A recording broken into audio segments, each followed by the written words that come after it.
Boa noite a todos. Hoje, 23 de setembro de 2019, nós estamos reunidas para estudarmos a obra O Consolador. Nós hoje vamos retomar a questão de número 322 e vamos fazer a nossa prece de abertura. Divino Mestre Jesus, graças vos damos por essa grande oportunidade que nos oferece mais uma vez de estar aqui para aprender, para compreender todas aquelas questões que ainda estão nebulosas no nosso pensamento com relação à tua lei. Obrigado, Mestre. Abençoa todos os corações aqui presentes, que todos estejam receptivos para esses ensinamentos que vão ser ministrados. Protege a nossa mentora material que vai ministrar a palavra. Mestre querido, que este momento seja um momento de satisfação, seja um momento também para te glorificar. Que assim seja. Esse item, esse capítulo, nós vamos falar do amor. E ele vai dividir em união, é o primeiro tópico, é o 3.3.1, o item que ele vai falar sobre a união. Depois, dentro do amor, ele vai falar sobre o perdão, que é o item 2. Ele vai falar da fraternidade, também ainda dentro do amor. Vai falar do espiritismo, no 3.4 já. 322. A pergunta que foi feita a Emmanuel é assim: olha, há uma gradação do amor no seio das manifestações da natureza visível e invisível? Então há uma gradação? Eles responderam assim: olha, sem dúvida. Essa gradação, ela existiu em todos os tempos, como gradativa é a posição de todos os seres na escala infinita do progresso. O que é gradação? Se o amor ele vai passando por fases e ele vai aumentando, vamos dizer assim, a intensidade, seria a pergunta. Aí ele diz, sem dúvida, essa gradação ela existiu em todos os tempos, como gradativa é a posição de todos os seres na escala infinita do progresso. Agora ele vem ponto a ponto. Ele diz assim: o amor é a lei própria da vida. Então ele nos apresenta aqui o amor como uma lei. O amor como uma lei. E ele diz, própria da vida.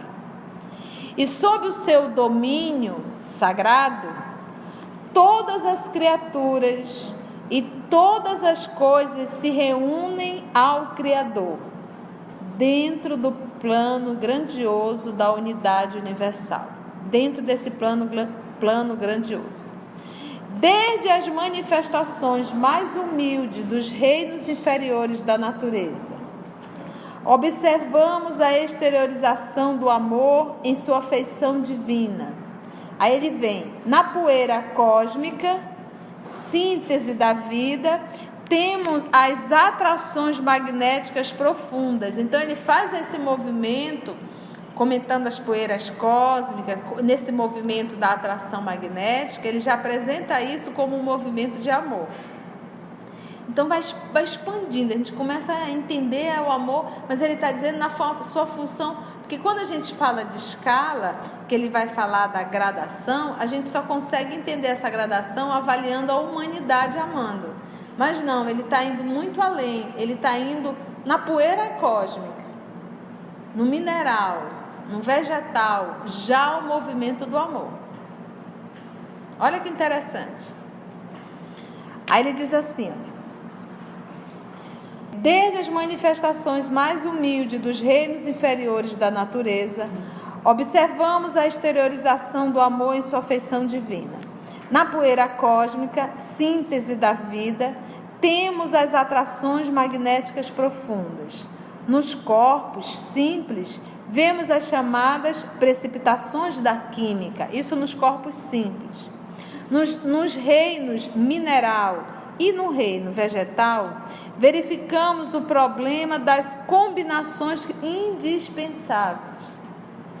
Nas expressões da vida animal, observamos o amor em tudo, em gradações infinitas, da violência à ternura, nas manifestações do irracional.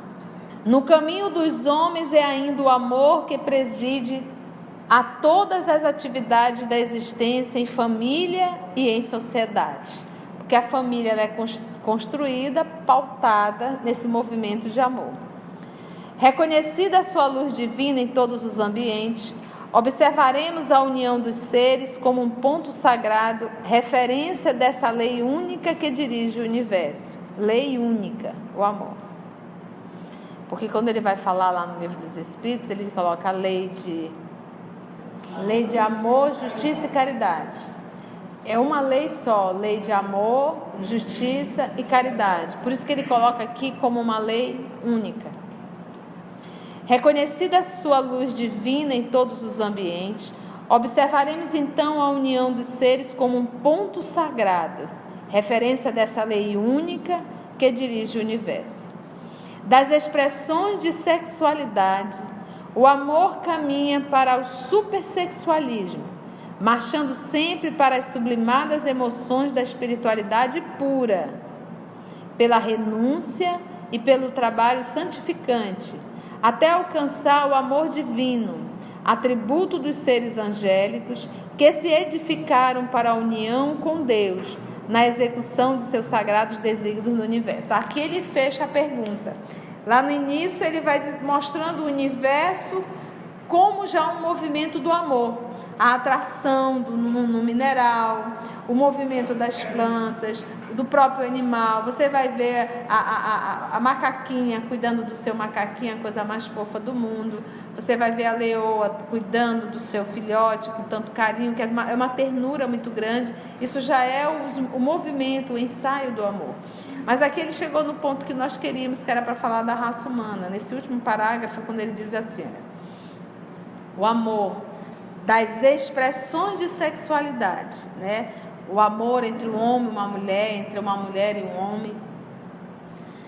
Aí ele diz, o amor caminha para o supersexualismo, que está além da sexualidade, além do sexo, marchando sempre para as sublimadas emoções da espiritualidade pura, porque o movimento do amor que caminha para o ato sexual, o próprio prazer do sexo, ele é algo na horizontal. Se há amor, a plenitude é na convivência e não absolutamente no sexo, é na convivência. Quando ele fala desse supersexualismo, esse supersexualismo é aquele movimento que o ser humano já faz para o prazer que está acima do sexo, acima do temporal.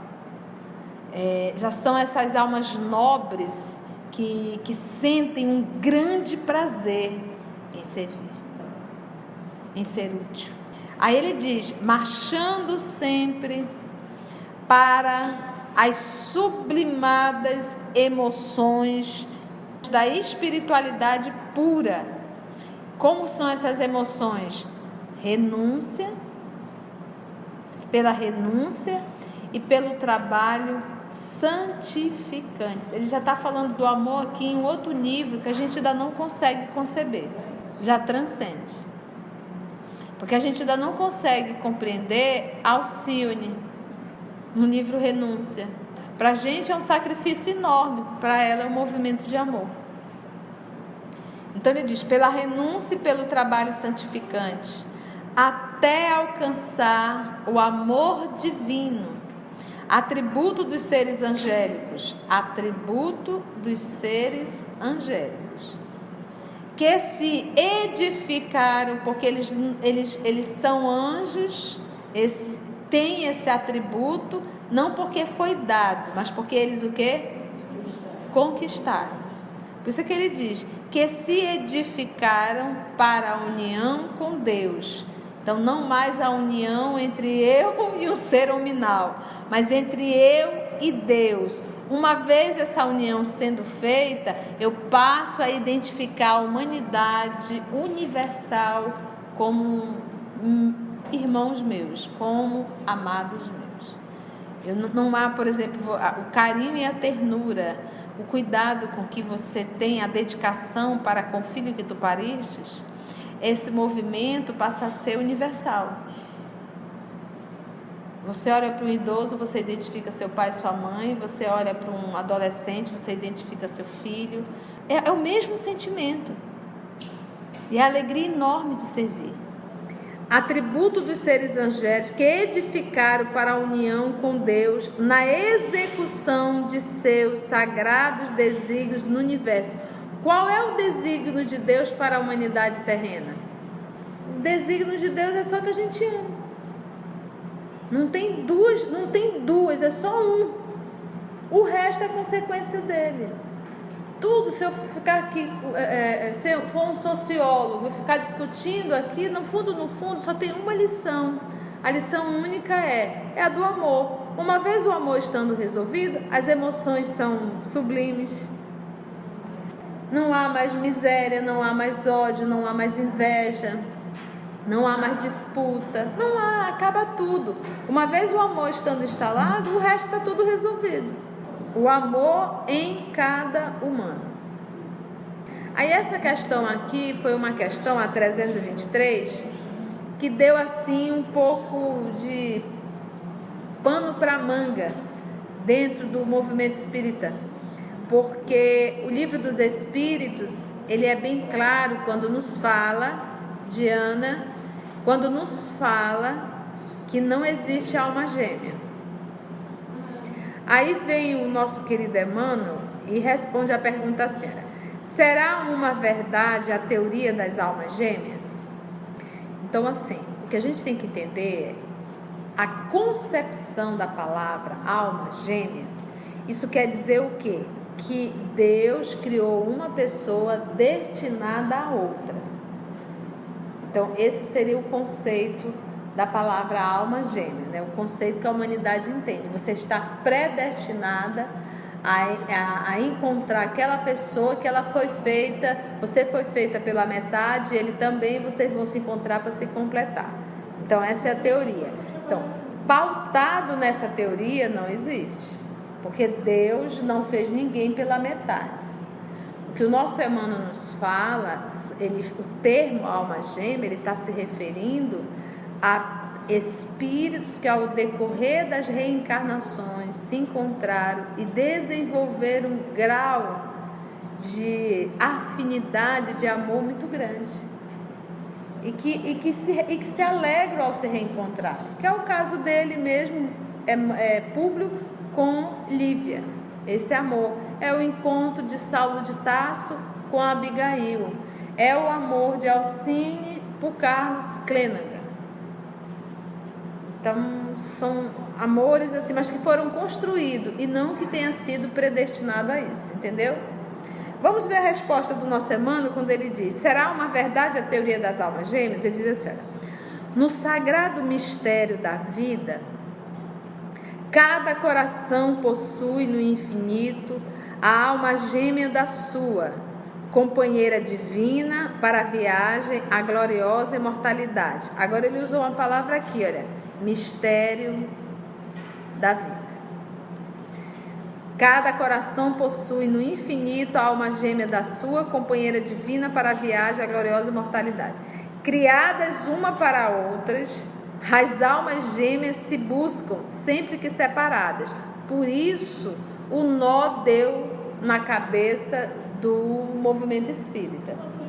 Aí o que ele fez? Aí o Chico foi chamado, foi feita a pergunta novamente para Emmanuel. Emmanuel pediu que não mudasse, que ele iria colocar apenas uma nota de rodapé. Eu não sei se nesse de vocês já tem a notinha, que veio uma nota que ele coloca no finalzinho, falando de alma gêmea. Então vamos ler a resposta, depois vamos ver a nota, tá bom? Aí ele diz assim: criadas umas para as outras, as almas gêmeas se buscam sempre que separadas. A união perene é-lhes a aspiração suprema e indefinível. Acho que ele estava aqui só pensando na Lívia, que ele nem se preocupou com as palavras.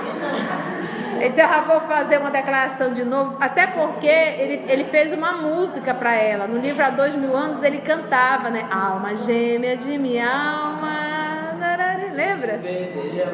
Se eu te perder algum dia, é todo. Criadas, então, a união perene é-lhes a aspiração suprema e indefinível. Mas em verdade, essa alma aqui, senador, quando reencarna, ele não consegue encontrar nenhuma mulher que o complete. Por quê? Porque ele carrega no íntimo a presença de Lívia. Então ele não se encontra, ele não se identifica. Ele pode até tentar, mas ele não se planifica. Por isso que ele usou o termo criadas uma para a outra. As almas gêmeas se buscam, sempre que separadas. A união perene é-lhes a aspiração suprema e indefinível.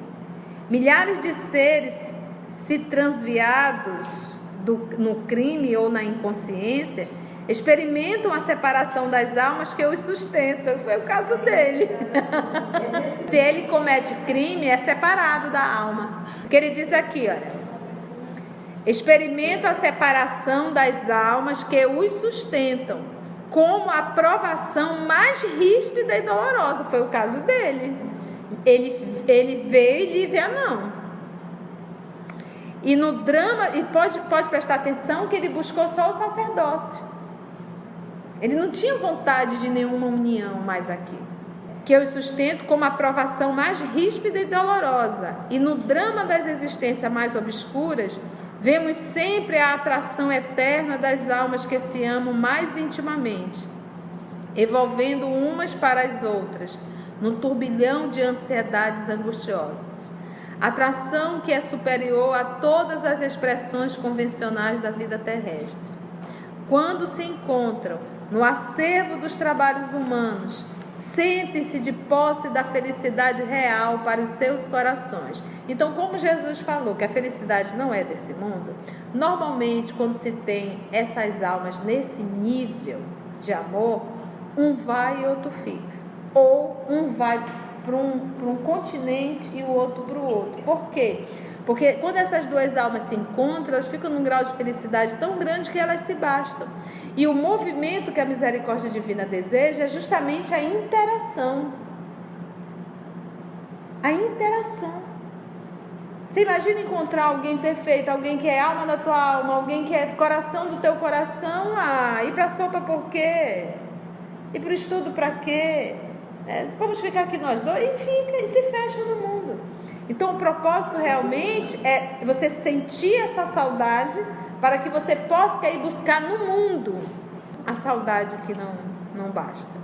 Então, da felicidade real para os seus corações. E como nós somos espíritos passando pelo processo de provas e expiações, a gente vai atrair sempre para o nosso convívio instrumentos do nosso progresso. Então não são almas de minha alma, mas são instrumentos do meu progresso. Instrumento por quê? Porque a criatura vai exatamente realizar aquilo que eu preciso aprender. Então, quanto mais atrasada, vou usar esse termo, eu sou, instrumento mais afinado eu trago, que vai exercitar de mim 1001 lições. Da tolerância à resignação até o último grau. Então, quanto mais rebelde o aluno, mais severo o professor. A da aventura da sua união, pela qual não trocariam todos os impérios do mundo, e a única amargura que lhes empana a alegria é a perspectiva de uma nova separação pela morte. Perspectiva essa que a luz da nova revelação veio dissipar, descerrando para todos os espíritos, amantes do bem e da verdade, os horizontes eternos da vida. Aí vamos ver a nota explicativa dele. Em O Livro dos Espíritos, de Allan Kardec, a teoria das almas gêmeas ou metades eternas se encontram assim expostas. As almas que se devem unir são, desde a sua origem, predestinadas a essa união. Tem cada um de nós, em algum ponto do universo, a sua metade a que um dia haja fatalmente de unir-se? Resposta: não. Não existe união particular e fatal entre duas almas. A união existe entre todos os espíritos, mas em graus diferentes, segundo a posição que ocupam, isto é, segundo a perfeição que adquiriram. Quanto mais perfeitos, mais unidos. Da discórdia nascem todos os males da humanidade, e da concórdia resulta a felicidade completa. Depois, resumindo o ensino que se desenvolve das questões 291 a 303A, o codificador o ilustra com o seguinte comentário pessoal. A teoria das metades eternas é uma figura da união de dois espíritos simpáticos, é uma expressão usada mesmo na linguagem comum, por isso não devemos tomá-la ao pé da letra. Seguramente, os espíritos que a têm utilizado não pertencem a uma ordem elevada. A esfera de suas ideias é necessariamente limitada e eles exprimem o pensamento pelos termos de que se tinham servido durante a vida corporal. Deve-se, pois, rejeitar a ideia de dois espíritos criados um para o outro e devendo um dia unir-se fatalmente para a eternidade, depois de terem estado separados por tempo mais ou menos longo. Vamos lá. Esta circunstância e a presunção, sempre cabível, de qualquer falha na captação mediúnica, tão sutil e delicada, nos levaram a formular ao médium para que as submetesse ao seu claro mentor e autor deste livro as seguintes objeções. Aí agora levaram para Chico. Esta teoria ou hipótese afigura-se-nos aqui algo obscura. Não satisfaz e, da forma por que é apresentada, parece-nos ilógica e contraditória. De fato, essa criação original dúplice induz a concluir que as almas surgem incompletas. É a ilação incompatível com a onisciência de Deus. Aliás, é a ideia recusada por Allan Kardec em O Livro dos Espíritos. A finalidade espiritual deve ser extensiva a todas as criaturas. E se esse sistema de gênese binária pudesse justificar-se, a comunhão universal jamais seria una e integral, porque um foi criado por outro, um foi criado por outro, quando é que vai ter algo? Como contingência acidental na trajetória dos seres decaídos, poder-se-ia talvez admitir, mas, ainda assim, em caráter transitório, condicional, nunca absoluto. De outra forma, parece-nos seria um dualismo excepcional, barreira oposta à lei do amor, que deve abranger todas as criaturas de Deus em perfeita identidade de origem e de fim. De resto, o nosso grande amigo e lúcido instrutor é presto no afirmar que Jesus escapa ou transcende a sua concepção. Ora, assente como postulado incontroverso que há muitos Cristos. Achamos nós que a teoria ou o sistema das almas gêmeas deixa de ter cunho universal e desnecessário será equacionado. Para nós, o problema se ajusta muito melhor aos institutos da família, como ensaio de comunhão dual, mas sempre condicional ou acidental e transitória, colimando a unificação coletiva com Cristo para Deus. A estas considerações, dignou-se de responder o insigne e bondoso Emmanuel com a seguinte mensagem. Aí vem agora Emmanuel. Meu amigo, a gente já treme nas bases. Deus te abençoe o coração nas lutas materiais. Agradecendo o teu carinho fraterno na colaboração amiga e sincera de sempre, peço a modificação do texto da questão de número 378 do novo trabalho, que deverá ser apresentado nos seguintes termos. Grande número de almas desencarnadas nas ilusões da vida física, guardadas quase que integralmente no íntimo, conservam-se por algum tempo incapazes de apreender as vibrações do plano espiritual superior, sendo conduzidas pelos seus guias e amigos redimidos às reuniões fraternas do Espiritismo Evangélico, onde, sob as vistas amoráveis desse mesmo mentores do plano invisível, se processam os dispositivos da lei de cooperação e benefícios mútuos que regem os fenômenos da vida nos dois planos. Tipo assim, mano, não entendi não, por que tu foi para esse lado? Mas vamos lá. Devo o pequeno equívoco observado, concedendo à matéria certos ascendentes que só pertencem ao espírito, a perturbações do método de filtragem mediúnica, onde o nosso pensamento foi prejudicado. Ele jogou pro Chico. Eu digo, se Chico perturbava e eu vou me arvorar a escrever livro, gente, você imagina? Solicitando essa modificação, pediria a conservação no texto da humilde exposição relativa à tese da alma gêmeas, ainda que, em consciência, sejam os amigos da Casa de Ismael, que é a Federação Espírita Brasileira, compelidos à apresentação de uma ressalva, em obediência à lealdade de respeitável ponto de vista. A tese, todavia, é mais complexa do que parece ao primeiro exame e sugere mais vasta meditação às tendências do século. A gente não viu, Chico, olha, mano, é o seguinte, você me expôs, então não quero mais trabalhar contigo. Não é o momento, né? E sugere mais vasta meditação às tendências do século no capítulo do divorcismo e do pansexualismo, que a ciência menos construtiva vem lançando nos espíritos, mesmo porque, com a expressão almas gêmeas, não desejamos dizer metades eternas, viu? E ninguém, a rigor, pode estribar-se num enunciado para desistir de veneráveis compromissos assumidos na escola redentora do mundo, sob pena de aumentar os próprios débitos, com difíceis obrigações à frente da lei.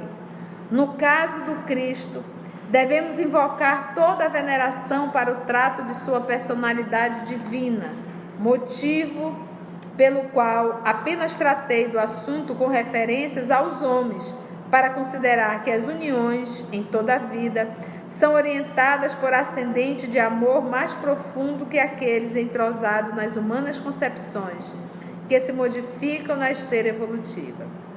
Se possível, eis o que me permito solicitar, renovando ao querido irmão meu agradecimento sincero e a minha afeição de todos os dias. Aí tem os leitores a ressalva que visa conciliar a fidelidade do nosso programa integral com a veneração e reconhecimento, mais que merecidos, ao emérito e sábio cultor da seara cristã, para que cada qual possa interpretar e decidir de fórum íntimo, com aquela prerrogativa de liberdade que é apanágio maior da nossa doutrina. Então ficou a coisa no ar, mas que fica bem claro realmente é que não há almas criadas para outras almas. Não é assim que a coisa funciona. Mas ele diz que existe algo aí, como ele diz assim, é um pouco complexo. Mas ele também disse que houve realmente falha de filtragem. Porque quando ele faz o comentário lá dele, que ele diz bem assim, a tese, todavia, é mais complexa do que parece ao primeiro exame.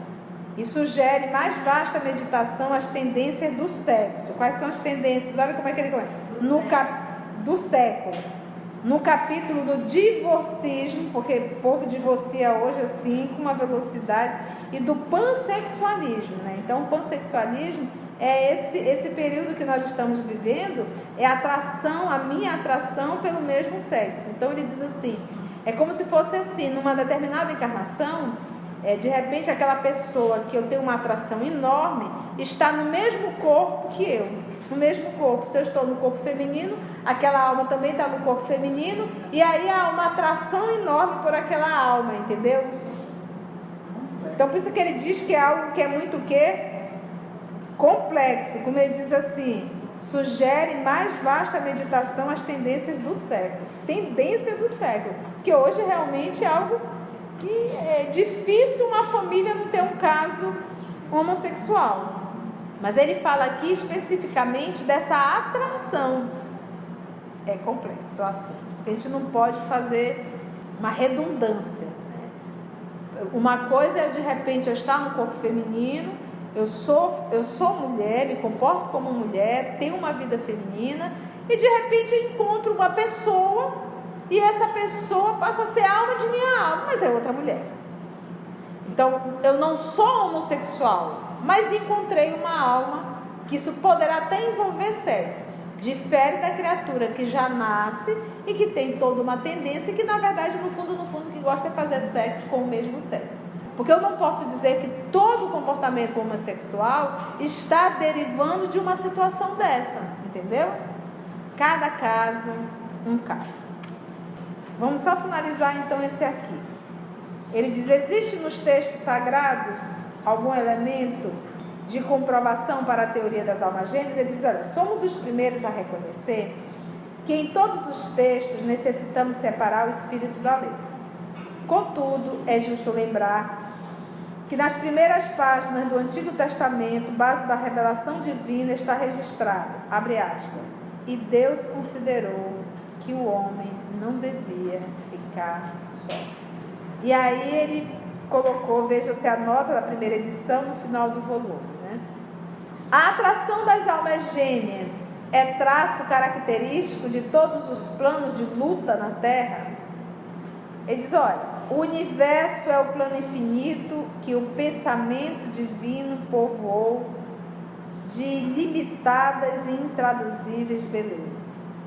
Para todos nós, o primeiro instante da criação do ser está mergulhado no suave mistério, assim como também a atração profunda e inexplicável que arrasta uma alma para outra. No instituto dos trabalhos, das experiências e das provas, no caminho infinito do tempo. A ligação das almas gêmeas repousa para o nosso conhecimento relativo nos desígnios divinos, insondáveis na sua sagrada origem, constituindo a fonte vital do interesse das criaturas para edificações da vida.